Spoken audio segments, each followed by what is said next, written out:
So let's consider the following dynamical system. I see that Goldsmith prefers to use a subscript of n. I kind of like using t, but either way is fine. Let me close that. So let's say we have the following.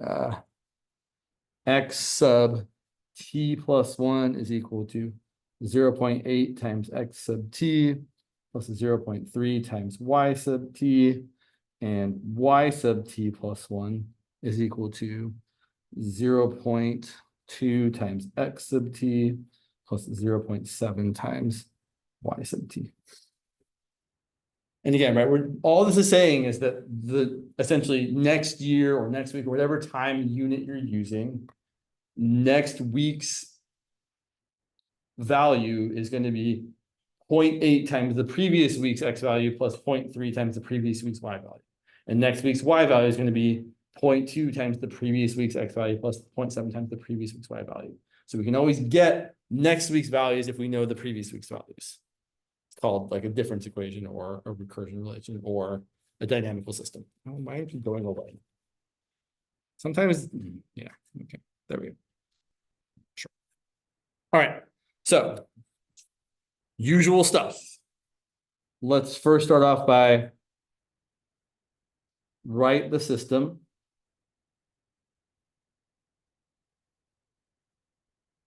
In the form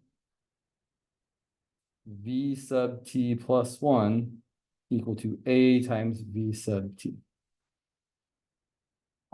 And everyone should be able to look at this equation I've written here and automatically see what the matrix A is going to be. The matrix A is just the coefficient matrix. So here's A. A is 0.8, 0.3, 0.2, 0.7. V sub t plus 1 is just the vector with x sub t plus 1 and y sub t plus 1 as the components. So we got x sub t plus 1, y sub t plus 1. And it's going to equal a times v sub t, which is x sub t, y sub t. Right, so there's your v sub t plus 1. There's your a. There's your v sub t. Right, the usual rewriting. Also, I want to point out, I was helping someone drop in the other day, and like one of the homework questions for I think Alvarado's homework was like, what was it? It was, oh my gosh, it was take an equation like this and write it as a matrix equation, and that was it. And the person I was talking to had done all the work to solve the system, which wasn't asked of them. So I just want to remind you that on your exam, when you see questions like that, make sure you read it carefully. Right? Don't do way more work than you have to do. Because she had done it and it was great. It was nice work, and unfortunately that matrix wasn't the same as the matrix where she actually had to do it for. So it was good practice, but as far as answering the homework question, it was a waste of her time. So just be careful. Right? Read those questions carefully. Make sure you're answering what's asked and not doing more work than you have to. All right, let's look at part 2. Yeah, you're in the way. Everything's in the way. Okay. Wow, my thumbs are in the way. Yeah. So part 2 here. Find D and P inverse so that A is equal to P times D times P inverse. So at first glance, this kind of looks like a simple question until you remember that it means you have to find the eigenvalues and the eigenvectors, right? It's not particularly hard. It's just that's what this means. Find the eigenvalues, find the eigenvectors, then find P. All right, so gosh, our matrix A is this. 0.8, 0.3, 0.2, 0.7, which is not going to be particularly fun to find the eigenvalues of. We're going to try and make it a little bit easier, but it's going to be gross. So let's find the eigenvalues. So we're going to find the determinant of A minus lambda I. So 0.8 minus lambda, 0.3, 0.2, 0.7 minus lambda. And we're going to set that equal to 0. All right, just like every other time, the determinant of a matrix is the product of those things minus the product of those things. So it's going to be 0.8 minus lambda times 0.7 minus lambda minus 0.3 times 0.2 equal to 0. How good do we feel about multiplying 0.8 times 0.7? It's not the worst thing ever, but it's not the best thing ever either. But it's not terrible. 0.8 times 0.7 is like 8 times 7, but moved over twice. So it's 56, it's 0.56. And then we have a minus 0.7 lambda, a minus 0.8 lambda, plus lambda squared. And 0.3 times 0.2, this one is one I think is actually trickier. 3 times 2 is 6. 0.3 times 0.2 is 0.06.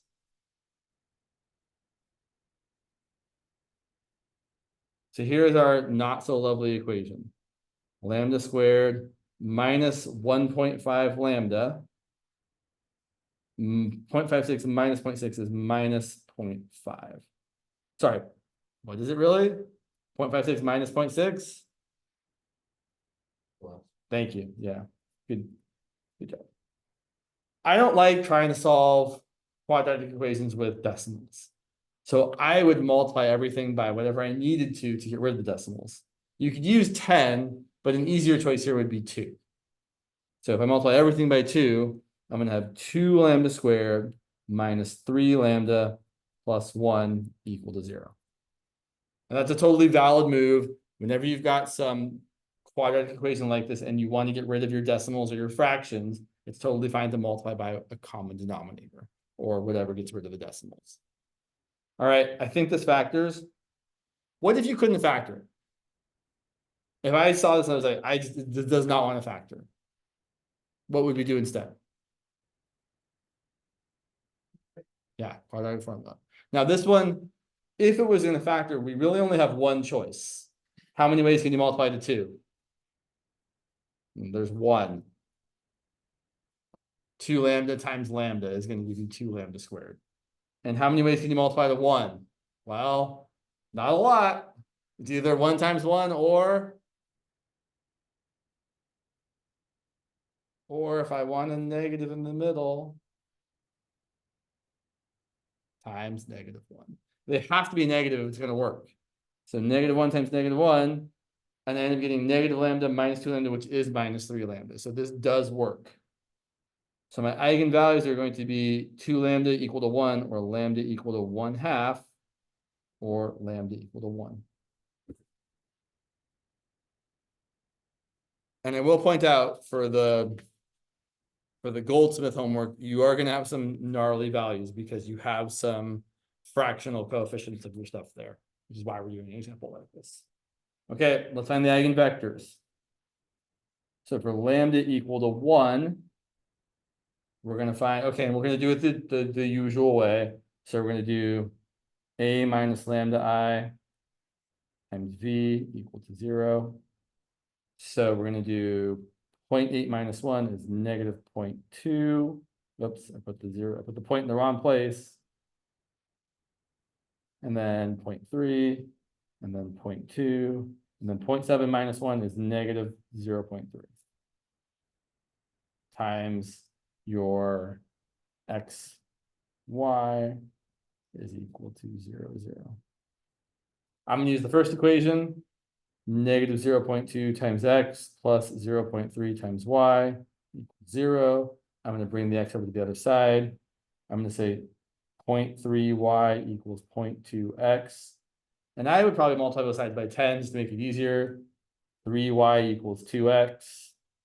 Okay, I want everyone to write down an eigenvector for this eigenvalue. It doesn't have to be the same as everyone else's, but everybody should be able to write down an eigenvector.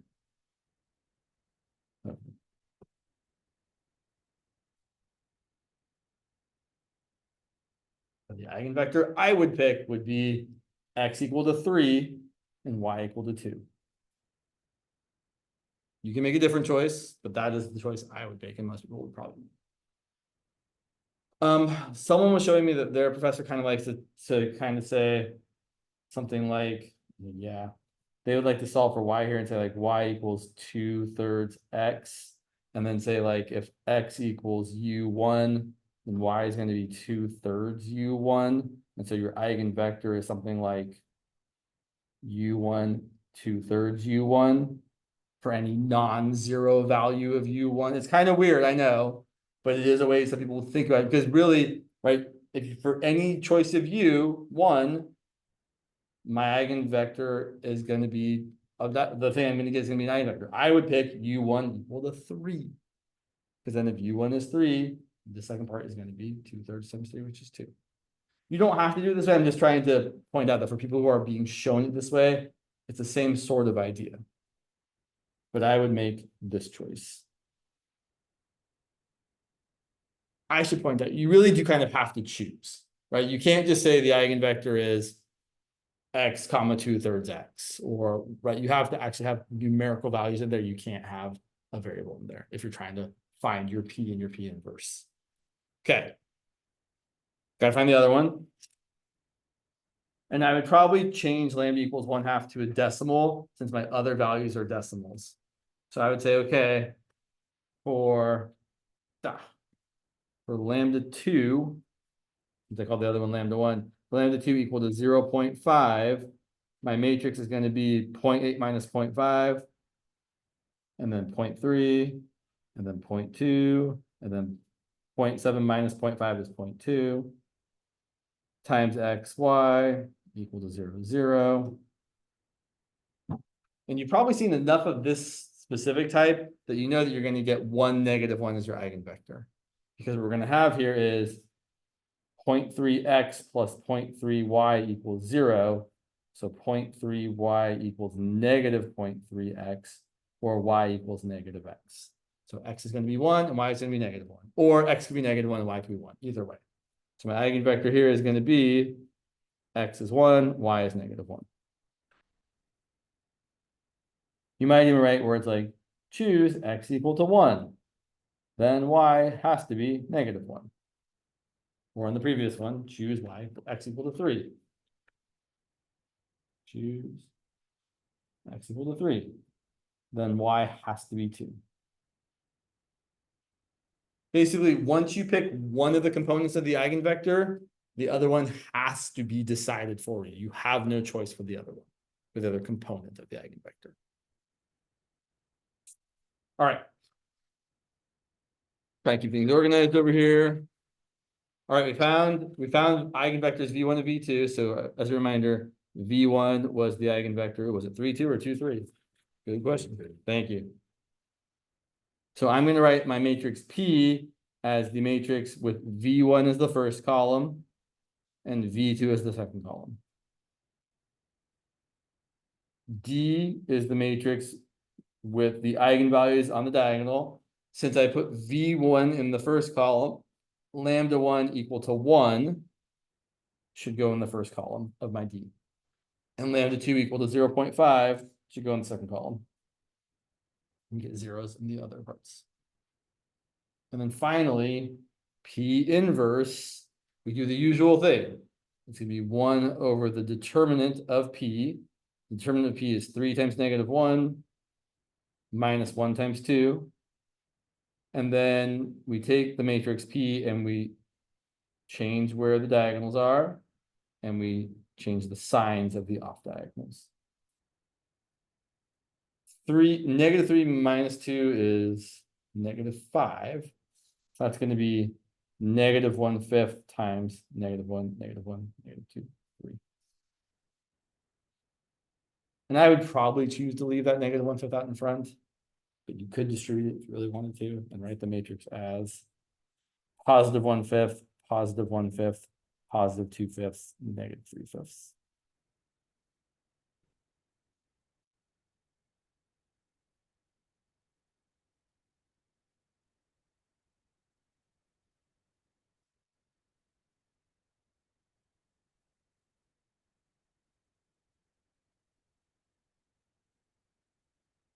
Okay. So at this juncture is where then people can ask kind of all sorts of different questions. And I didn't really do a great job of setting up what like the system was here. So the system was really like about the question that this came from in the textbook was about how like dragonflies go from pond A to pond B. So like X is the first pawn, Y is the second pawn, and every iteration you're having, looking at here, right? So 80% of the dragonflies in at pond X, we're going to stay in pond X, and 30% of the dragonflies in pond Y are going to go over to pond X. And then 20% of the dragonflies in pond X are going to go over to pond Y. And then 70% of the dragonflies in pond Y are going to go stay in pond Y, which makes sense, right? Because the percents are adding up to 100. You've got 100% of the Ys, 100% of the X's. Not that you need to know that for this, but then people like to ask, what's the long-term behavior of this system? So we're not quite there, but we're almost there. So then we're going to talk about how we're going to show that here, that V sub n, which is the vector, sorry, V sub t, apologize, V sub t, which is X sub t, Y sub t. We want to show that that's equal to P times D, oh, no, that's right. P times D to the n times P inverse times some V naught, where V naught is, where's my V naught? Yeah, V naught is, where did you go? Did I not actually have a V naught? Good job, babe. V naught is, what is my V naught here? Sorry. Yeah, let's say it's a 1, 0. Okay, so this problem is kind of wonky.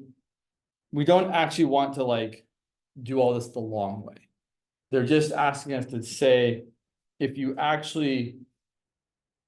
to get V, yeah, there's one tiny mistake here. The mistake is that there should be a D to the T, not a D to the N. Sorry about that. So what is this really asking? It's asking that if you do this process T times, that you end up getting this sort of result. So let's think about this for a minute, because this is where I think the interesting part is occurring. So V naught is 1, 0. The initial amount of dragonflies in pond X and Y. V1, well, we know from the previous part we did over here, like the very first question, that V sub t plus 1 is equal to A times V sub t. So V1 should equal A times V naught, which is just going to be the matrix we had. Now, I'm not actually going to calculate it. I'm just going to point out it's going to be this. I might actually calculate it, because why not? So we would end up getting 0.8 times 1 plus 0.3 times 0, 0.2 times 1 plus 0.7 times 0. And then V2 would equal A times V1, which is A times V naught, which is A squared times V naught. And I think we can see where this is going. V3 is going to be A cubed times V naught. V4 is going to be A to the 4th times V naught, all the way up to V sub t is going to be A to the t times V naught.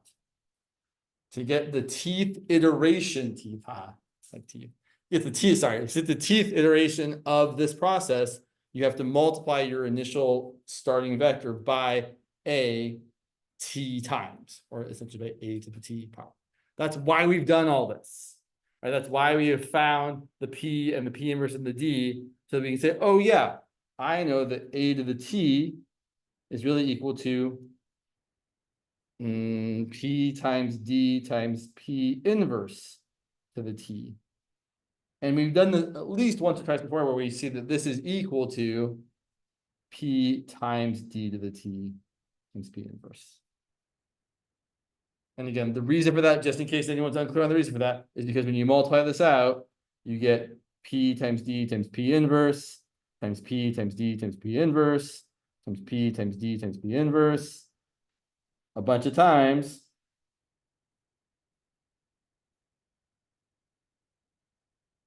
But then every P times P inverse is just the identity matrix.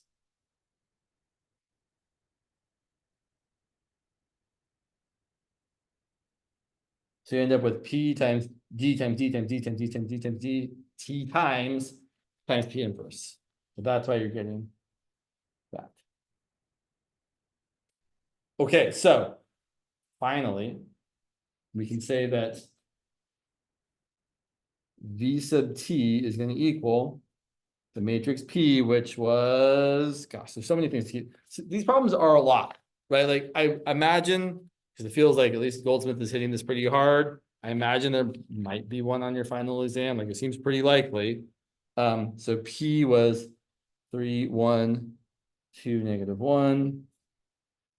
Our diagonal matrix was 1, 0.5. So it's going to be 1 to the T, 0, 0, and 0.5, or 1/2 to the T.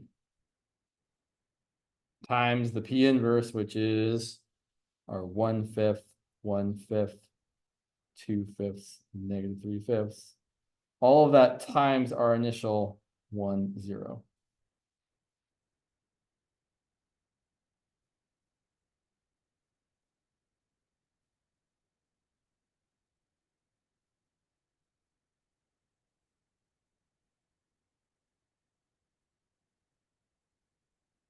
Okay.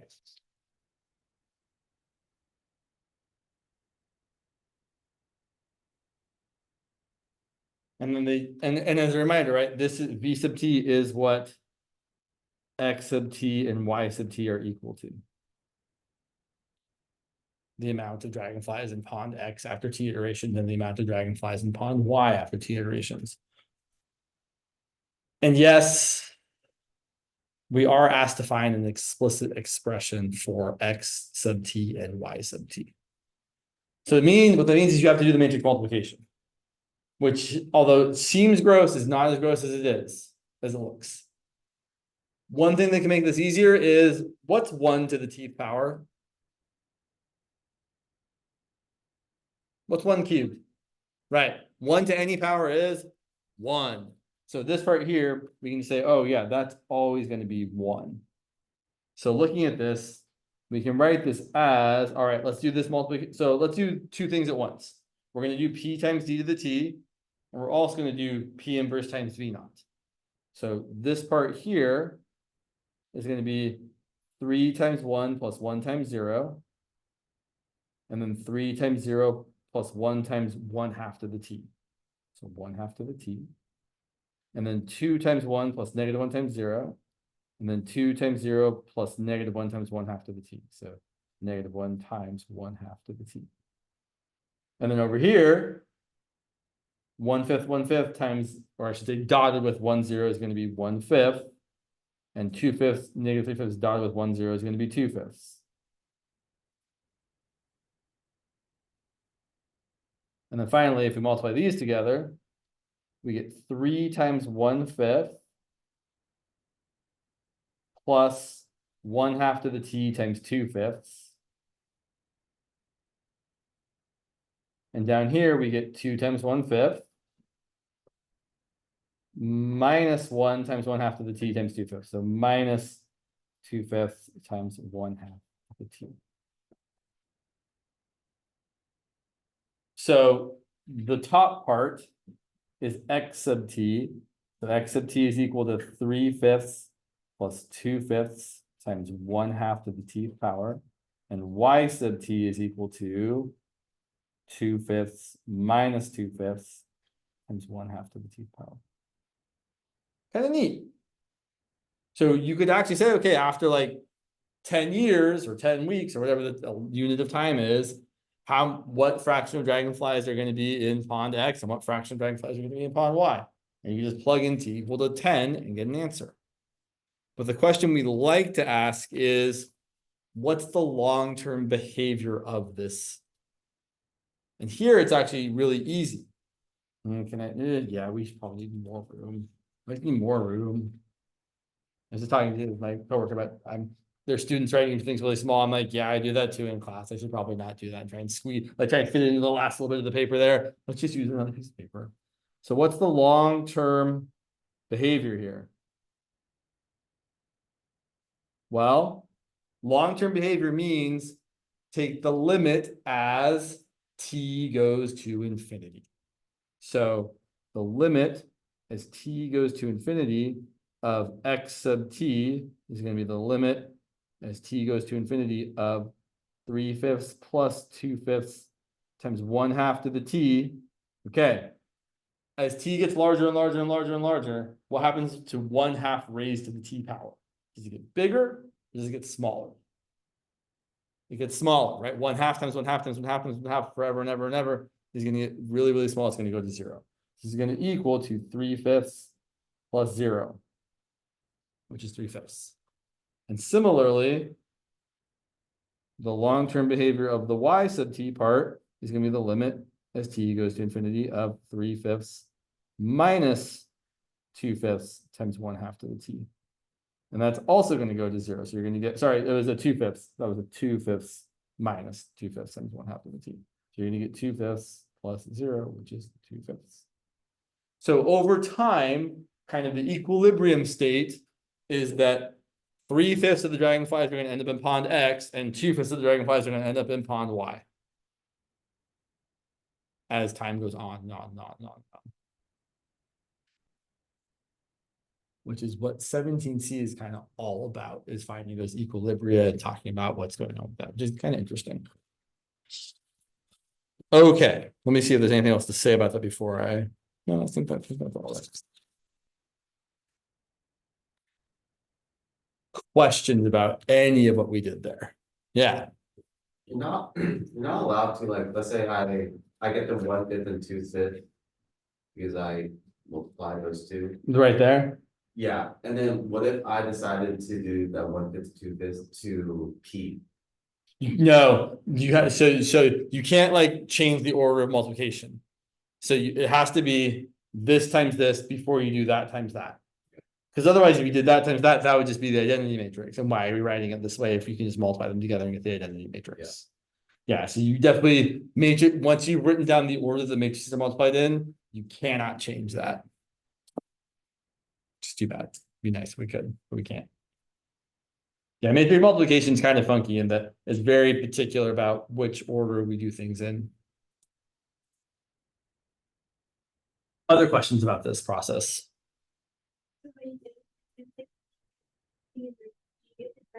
Right, just because I like I could if I wanted to made it longer and first done this times this.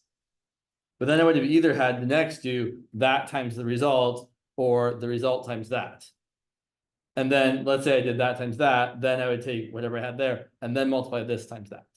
So if I've got 4 matrices to multiply together, it's usually easiest to break it into these two multiplied together and these two multiplied together to get 2 matrices, and then just multiply those results together to get the last matrix. That's how I would never do this differently than I did this unless something looked really easy for some reason. Like, but no, I would always break it apart like this so that there's less multiplication to do. Because otherwise, right, so like just more generally, right, if you're multiplying 4 matrices together, A times B times C times D, you could first find B times C. Let's say that B times C is equal to E.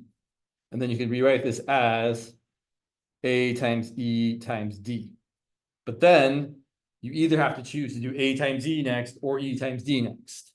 So you could do that as A times E, whatever that is, let's call it F, and then multiply that times D to get F times D. But that's more than we needed to do. What we really should have done is said, or you could say it's going to be whatever A times B is times whatever C times D is. That's less operations to have to do to figure it out. And that's what I would always recommend. It's a good question. I like that question a lot. Glad you asked. Okay.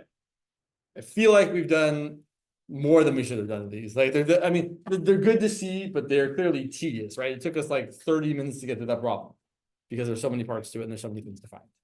That said, you should definitely practice it if it's going to be on your final. So if you're in Lee's class, it's probably a no. If you're in the other 2 classes, it's a maybe. Well, it's a you should ask your professor if you should expect to see this on your final. They should be fairly, I don't know. Lee is always.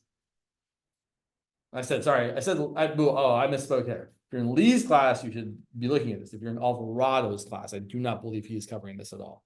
Right? Yeah, okay. Okay, so let's talk about reviewing a bit.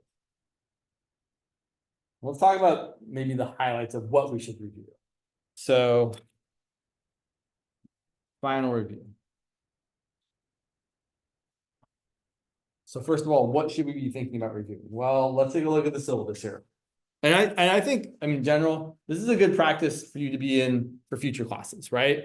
The math department, you can find the syllabus is in the math department website. And you can print it out. That's what I have done. I printed out the math department website syllabus. If you're curious where that is, just in case you want to know, maybe I can do that. Sure.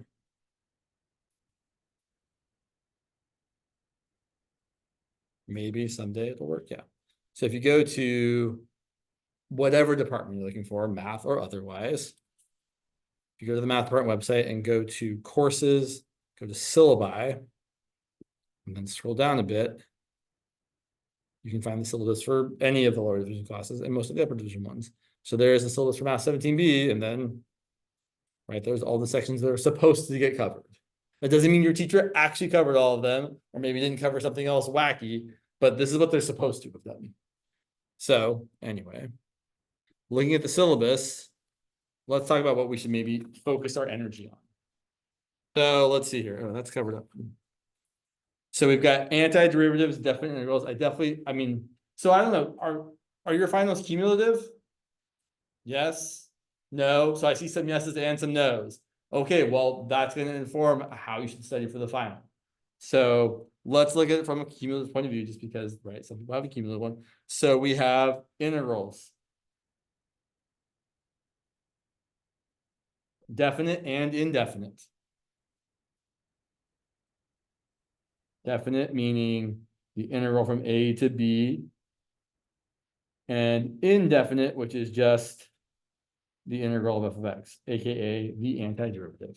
So we need to be able to anti-differentiate stuff. And then we have the methods of integration. So U substitution. What else? Integration by parts. Partial fractions. Yeah, partial fractions. Those are the main methods that come to my mind when I'm thinking about how we integrate things. There are other kind of weird methods off to the side, but these are, I feel like, if I was writing the final, the things I would actually be trying to test my students on, because they are the ones that are the most used. So these are the methods. And then other integration topics are improper integrals. So like the integral from 1 to infinity of 1 over x squared plus 5, for example. That's improper because there's an infinity there. And I don't think any professors talked about the other kind of improper ones where you had like the function being undefined somewhere. So we won't talk, even though I talked about it, I'll refrain from talking about it again. And then, got the pen, sorry. And then we have area and volume. So those are all the integral things I would think I would want to focus on. After integrals, we had differential equations. And well, that's not true. I was going to say, I really think you can limit your differential equation study to just focusing on ones that are separable and ones that are first order linear. So for example, separable being something like dy dx equal to x squared plus 1 times y. We can totally separate that. Y is on the left, x is on the right. Whereas first order linear is something more like y prime plus 5x times y equals x cubed minus 7. Right, the usual format, your y prime plus p of x times y equal to q of x. And then the other thing I would say that comes up in differential equations are the phase plots. Phase plots and determining stability.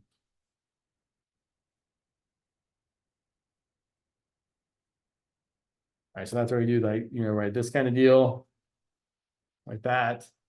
And you've got like your y and your dy dt. And when it's positive, you're going to the right. When it's negative, you're going to the left. So you definitely have one stable equilibrium here. And two unstable.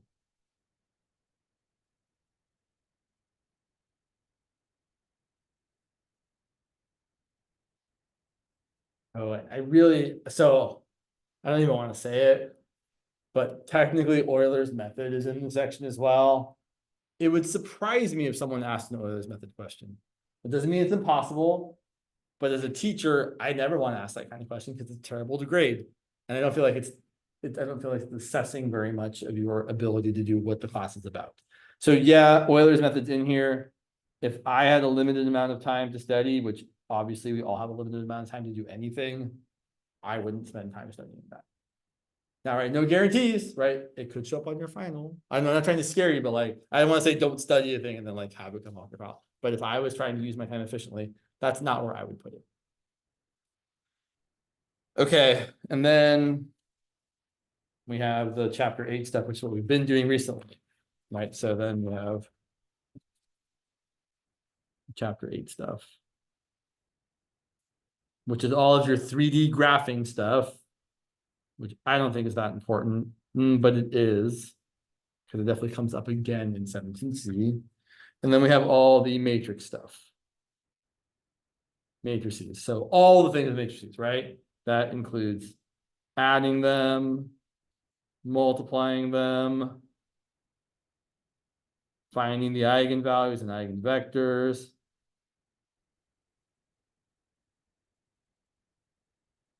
finding P and D and P inverse, if that's what your professor is asking you to do. What else? Oh, inverses, determinant. And I feel like I would definitely ask a question about a matrix being invertible. Not to find its inverse necessarily, although they probably will ask you that, but the condition about invertibility, meaning like, and I've seen this on some people's homework already, like find C so that this matrix is not invertible. What's another word for not invertible? Oh, I know. I always mess these up. I used to always mess that up. So not invertible is the same thing as singular. The way I always think about it now is if you're not invertible, you don't have an inverse.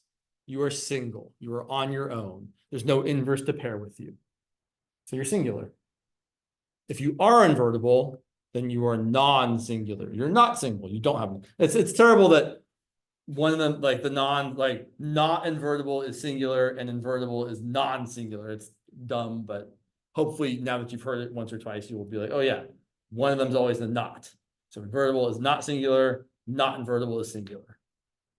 So not invertible is singular, and just write it down here, non-singular is invertible, meaning it has an inverse. And really, the condition we're looking for is if you're going to be not invertible, which is always the way I say it in my head. I never use the word singular and non-singular, except to translate from what's written to what I need to think of. I know that means that the determinant of A should be 0 or should not be 0. Should be 0, right? If the determinant of A is 0, it's not invertible. Because we know that the inverse formula, right? If A is A, B, C, D, then A inverse is exactly 1 over the determinant of A times D negative B negative C A. And so if the determinant of A is 0, you cannot find an inverse because you'd be dividing by 0. So if I was trying to figure this out, I'd be like, okay, well, I want 4 minus 2c to equal 0. So c is going to equal 2. So c equal to 2 makes this not invertible. And in this example, any other value of c would make it invertible. So if the question instead was, what value of c makes it invertible, I would write some words. I'd be like, any c except c equal to 2.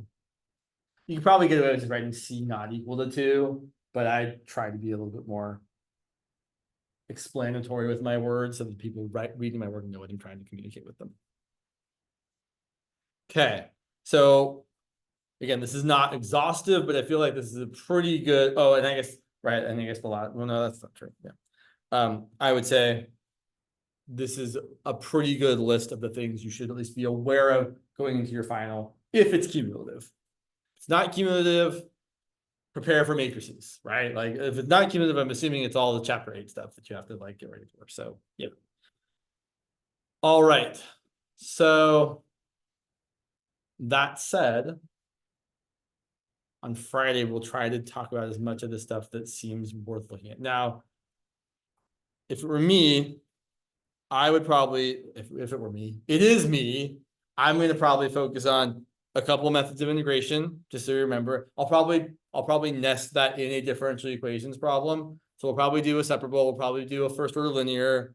We might talk about a phase plot, although I feel like the phase plot's pretty straightforward. You just have to be able to draw the picture.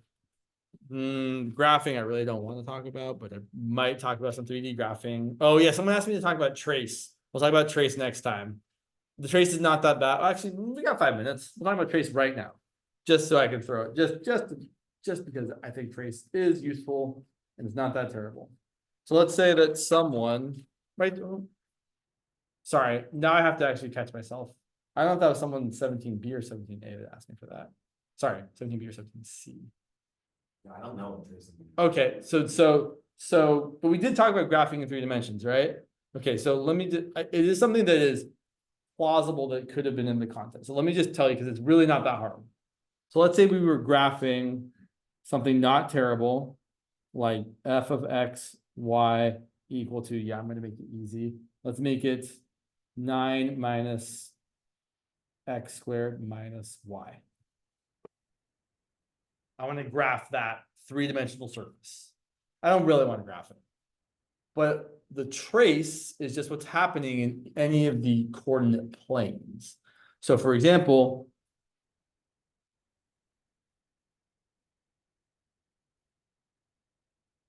in the xy plane, which is the floor, what's z equal to in the xy plane? Have I gone up at all?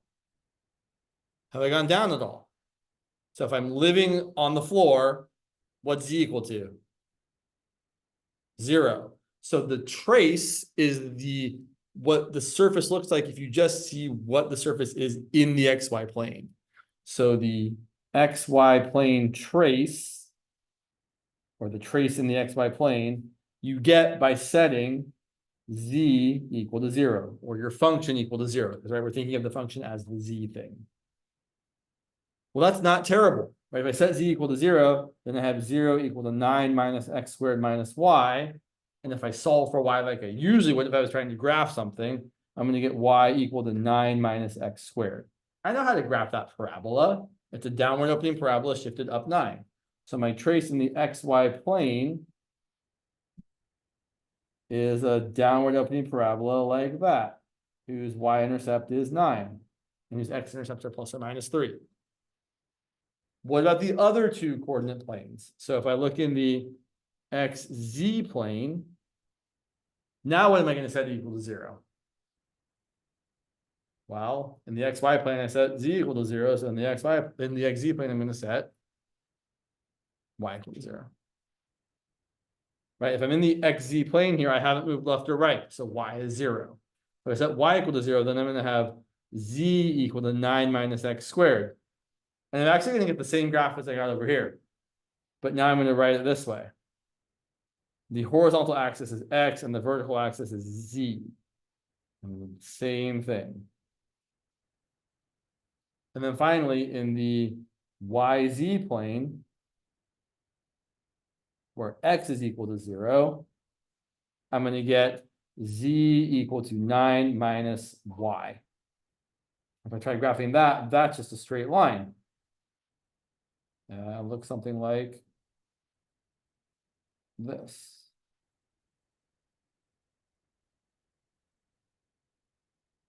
So those are the traces. Again, if this seems foreign or not particularly applicable, don't sweat it too much, but I feel like someone asked about it in this class, so I feel like I should at least say something.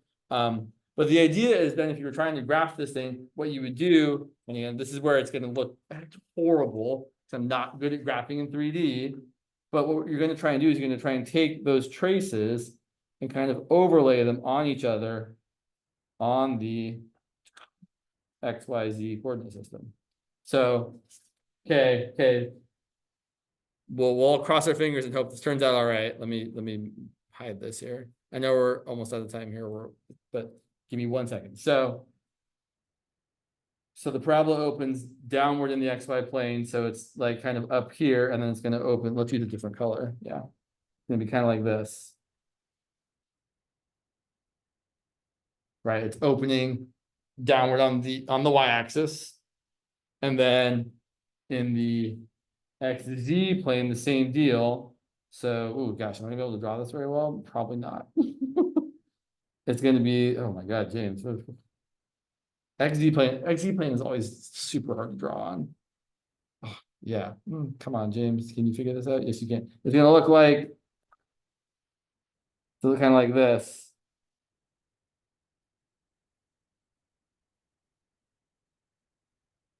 And then in the YZ plane, it's kind of like this line thing here.